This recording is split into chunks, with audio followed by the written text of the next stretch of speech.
of the United States. What he says, because we're going to have to take a break here, what he basically says is, I'm going to make you back into stones. That's exactly right. Not into bricks. And that's why he confuses their language, because they're no longer working as one.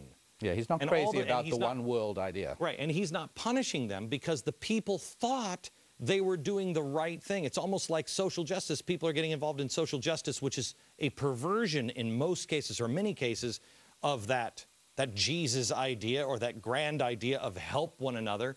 It's push it, like Jim Wallace says, push it into the government, into the tower. They think they're doing good, and that's why God didn't punish them. He blessed them by making them stones again, right? Correct. Okay. Now here comes the big finish, boys. Wait until you see. I'm going to start back again, or end where we began the show, in something that will boggle your mind. Back in a minute.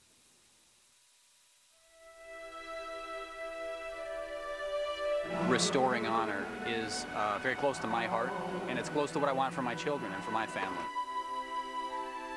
I am telling you now with everything in me, in 20 years from now, someone will be 28, and they will say, I remember my parents took me as a kid, and I remember that moment, and I remember that's when I decided that I was going to live my life in a different way.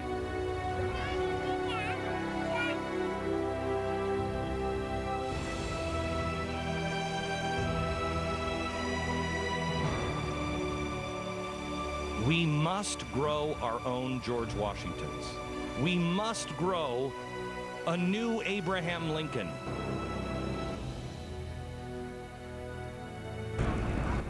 This is my future, and I want to show my family, my sons, that America is worth saving. America is honorable. Discover what you truly believe. Find out why you believe. Find out what your place is in all of this. What is your mission? What is your duty?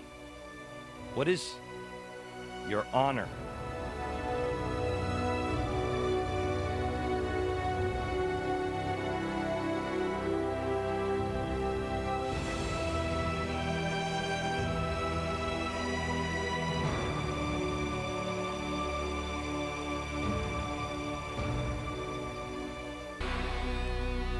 Back with Rabbi Daniel Lapin. Now, we have been talking about the Tower of Babel and Hunter, and Nimrod was a great king, but he was actually a hunter, and the difference between bricks and stones. These are individuals. Everybody is exactly the same. The mortar that held the bricks together was materialism, and they were building a tower, the Tower of Babel. All right, I'm going to start where I began tonight. Bring up the EU Parliament building. Love this. Huh? Beautiful building, isn't it? Look at that. Now, let me go back to the Tower of Babel. Put the Tower of Babel back up. Here's the Tower of Babel. Here you see it's unfinished. And here's unfinished, a little doorway over here. And pretty amazing. Put them side by side, please. Coincidence? Well, there's no word in Hebrew for coincidence, Glenn, so right. I have to reject the coincidence theory. This is amazing. If you look at the unfinished doorway here, the doorway here, the little doorways up here, the doorway here. You have these, what would you call these? Vertical buttresses. Buttresses. There they are. Which are all right here. It's unfinished. I mean, in the same angle and everything. I mean, it's unbelievable. And how it steps down all the unfinished work in both pictures. Right. And now, in the same direction, both from right to left. Strange. So now, you're not saying, Rabbi, you're not saying that they intentionally are building the Tower of Babel. I think they are. I really do. I do believe and was told that the design of the headquarters of the European Parliament in Strasbourg, France, the designers were asked to make it resemble the Tower of Babel. They said, because we tried to verify, and what they say is they're just They're just reflecting like the Colosseum. Yeah, that's what we want to build in Europe, right? A place where Christians got fed to lions. That's so it what we doesn't want really to do. make Right. it any. It really doesn't make it any better. But it is remarkable, especially since what was the name of that report, Virginia? What was the name of that report? One tongue, one language, or many languages, one people. yeah, something like that. Yeah. Yeah, their actual slogan is many languages, one family, which goes again to the Nimrod story of languages. They can't help it, Glenn. Anybody who is following the Babel blueprint wants to eliminate distinctions between individuals and between countries and bring it all together under one tower government. Okay, so now look, here's the thing, America. I don't know if that's what they were doing. I don't know. I mean, that is, wow. I don't know if that's what they were doing. I don't really care.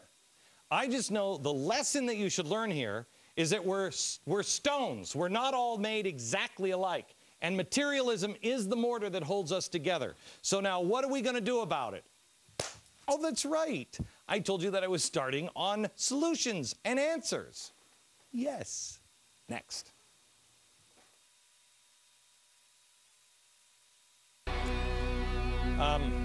This program is going to stop just warning people about what's coming, and we are going to be a part of the solution.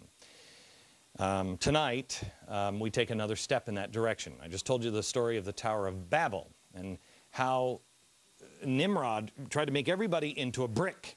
And everybody's not a brick, we're stones. Made them into a brick, and then materialism was the mortar that kept everybody together.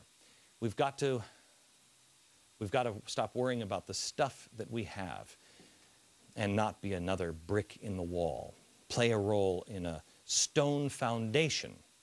Last night, I told you to go home and talk to your spouse and your families about downsizing your life. I told you that there's a study out that shows the average person has about $25,000 of unused stuff in their house. I find that amazing. Well, I made a decision to downsize my life by decluttering my house and selling the stuff that my wife and I, we don't use. We went around our house this weekend and we tagged all the stuff, and we're going to start selling it now on a website called upillar.com. It's coming up next week. I'm going to have it posted next week. I'm donating all the proceeds of my stuff to a very special cause this Christmas, and you'll find more about that in just a few days. Find all the details about what I'm doing at glennbeck.com. Now, to be totally upfront with you, I'm using UPillar because they happen to be a sponsor of my radio show, and I know the guy who started UPillar. I think the guy is a genius. You can use whatever you want. You can sell it on eBay or Craigslist or whatever. These guys don't charge anything for it. Now, you could have just a yard sale. That is, if the government is still allowing that in your area. And don't forget, starting next year, in the health care bill, for some unknown reason, if you sell anything worth more than $600, you need to send out a 1099. So this would be your last chance before the end of the year to do all the selling without any of the paperwork. Get the clutter out of your life. And then I ask you to please use that money wisely. Invest it. Invest it in food storage. Have the extra on hand, because we need to be a shelter for others. Over the next few days, I'm going to show you what's happening to our food prices and energy prices and our clothing prices. I told you earlier the price of cotton is 95% increase this year. 95%. Do you know what that means for the price of clothing? Bloomberg had a story today. The Gap, Walmart clothing cost rise on terrifying cotton prices. The director at a China market research group warns American consumers better get used to rising prices on the shelves of Walmart and other retailers. The world is about to change. So we must, please, don't incur any new debt. Focus on being a shelter for others. Do these things and realize that you are a stone and not a brick, and that God is our master, not man. If we do these things together, as strong individuals, we will change the world. Back in a minute. Tomorrow, you don't want to miss the show. The TSA and the full body scanners. Something's wrong with that story. We're going to talk to a few experts that have some information that surprisingly no one else has covered.